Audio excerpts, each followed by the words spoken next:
وبه نستعين على أمور الدنيا والدين والصلاة والسلام على سيد الأولين والآخرين نبينا محمد وعلى آله وصحبه ومن اهتدى بهديه واستنى بسنته إلى يوم الدين. أما بعد. Hadirin hadirat jamaah salat isya, salat tarawih rahimakumullah. Alhamdulillah wa syukurillah. Pertama-tama kita panjatkan puji syukur kehadirat Allah. Alhamdulillah sampai dengan malam ke-10 kita semua dapat hadir di masjid untuk berjamaah salat tarawih. Salawat dan salam mudah-mudahan terlimpah kepada Nabi Agung Sayyiduna Muhammad sallallahu alaihi wasallam, juga para keluarga dan sahabatnya, dan mudah-mudahan kita mendapat syafaatnya. Amin. Hadirin rahimakumullah, malam hari ini, malam ke-10, saya bacakan hadis yang ke-10 dari Al-Arba'in An-Nawawiyah. An Abi Hurairah radhiyallahu anhu qala qala Rasulullah sallallahu alaihi wasallam inna Allah ta'ala tayyibun la yaqbalu illa tayyiban wa inna Allah amara al-mu'minina bima amara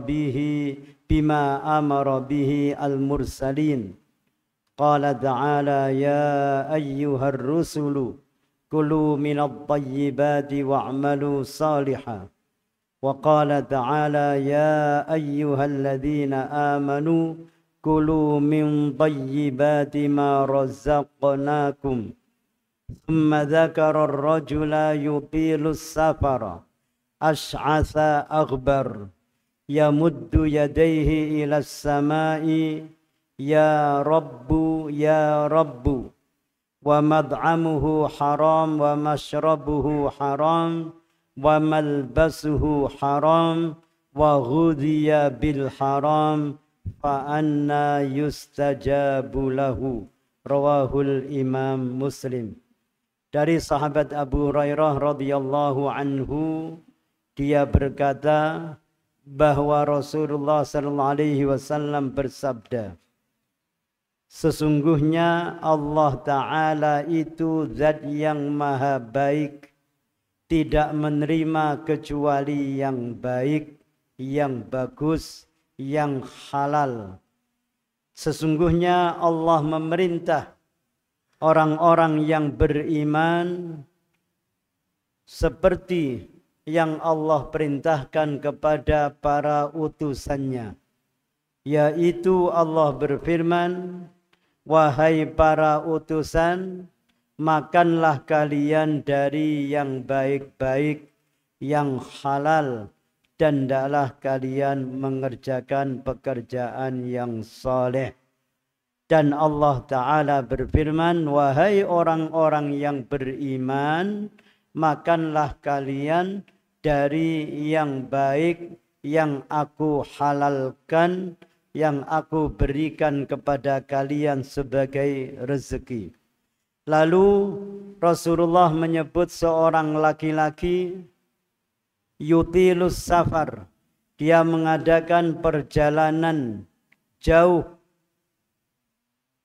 rambutnya kusut, kotor, berdebu. Kemudian dia mengangkat kedua tangannya ke atas, lalu berkata, wahai Tuhan, wahai Tuhan. Atau ya Rabbi, wahai Tuhanku, wahai Tuhanku. Sedangkan laki-laki itu makanannya haram, minumannya haram, pakaiannya haram, dan perutnya dipenuhi dengan yang haram. Mana mungkin doanya akan dikabulkan. Hadirin rahimakumullah, pelajaran yang kita ambil dari hadis ini, pertama, Allah zat yang maha baik, maka yang diterima oleh Allah itu yang baik. Allah zat yang tayyib, menerima dari kita yang tayyib. Kalau kita bersedekah, kita mengeluarkan, memberi orang lain, menyantuni orang lain, apakah itu sedekah, apakah itu infak, apakah hibah, atau hadiah-hadiah lain kepada orang-orang, itu harus yang halal, yang baik.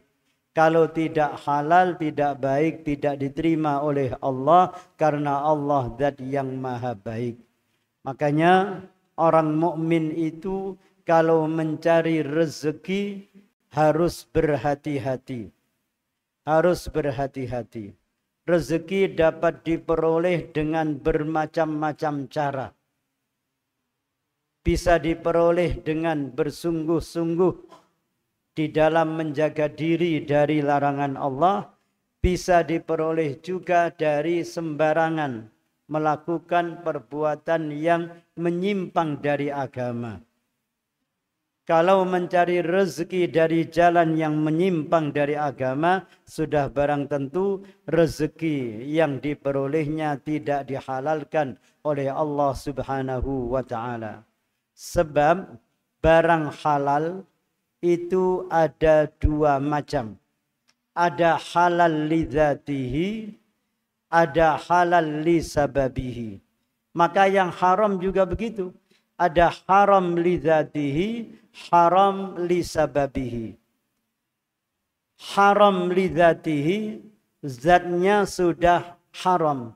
Kalau haram li sababihi, barang yang halal tapi diperoleh dengan cara-cara yang tidak baik. Akhirnya yang haram, yang halal itu menjadi haram. Orang makan nasi, makan makanan yang kita makan sehari-hari, halalan thayyibah. Tapi kalau yang digunakan untuk membelinya itu rezeki yang tidak halal, hasil dari menipu, hasil dari korupsi, hasil dari melakukan penipuan kepada orang, maka yang tadinya halal menjadi haram. Yang seperti itulah yang sangat membahayakan. Rezeki walaupun banyak, tetapi dari yang tidak halal, disedekahkan tidak diterima oleh Allah. Walaupun menyantuni ribuan anak yatim, tapi kalau rezekinya tidak halal, sekali-kali Allah tidak akan menerimanya. Karena Allah menyuruh orang-orang yang beriman sama dengan perintahnya kepada para rasul. Tadi saya bacakan ayatnya, wahai para rasul, makanlah kalian dari yang baik-baik, yang halal-halal, dan kerjakan pekerjaan yang baik. Itu kepada para rasul. Dan kepada orang yang beriman, wahai orang-orang yang beriman, makanlah kalian dari rezeki halal yang aku berikan kepada kalian. Maka halal dan haram sejak zaman para rasul dahulu sampai dengan umat Nabi Muhammad sallallahu alaihi wasallam ini, halal haram tetap sama. Makanya kalau ada pemeluk agama mengatakan pengikut Nabi Isa, pengikut Nabi Musa, pengikut Nabi Dawud, tetapi menghalalkan yang diharamkan oleh Allah, itu adalah pelanggaran besar. Itu adalah pelanggaran kemaksiatan besar. Karena nabinya dulu tidak menyuruh makan yang haram. Contoh, kalau sekarang ada orang mengaku beragama Nasrani, kemudian dia mau memakan daging babi, daging celeng, daging anjing. Itu sejak zaman Rasul dahulu Allah haramkan. Tidak ada ajaran Nabi yang menghalalkan haram. Makanya perintah Allah kepada para Rasul juga perintah kepada orang-orang yang beriman agar semuanya memakan yang baik-baik yang dihalalkan oleh Allah. Lalu Nabi memberi contoh. Orang bepergian jauh, kusut, kotor. Kemudian dia langsung mengangkat tangannya ke langit, bermunajat memohon kepada Allah. Kalau makanan, minuman, pakaiannya semua dari rezeki yang haram, tidak akan dikabulkan oleh Allah Subhanahu wa taala. Memakan haram itu membahayakan. Seseorang apabila mencari rezeki dari jalan yang tidak benar kemudian dibawa pulang ke rumah, berarti orang itu telah meracuni keluarganya di rumah. Dia telah menanamkan racun ke dalam tubuh keluarganya. Kalau dibelikan pakaian menjadi pakaian-pakaian yang haram, dan kalau beribadah kepada Allah, berdoa kepada Allah, tidak akan diterima. Bahkan yang haram itu akan mempengaruhi perilaku orang yang menikmatinya. Orang yang biasa makan haram, dia akan menganggap mudah terhadap larangan-larangan Allah.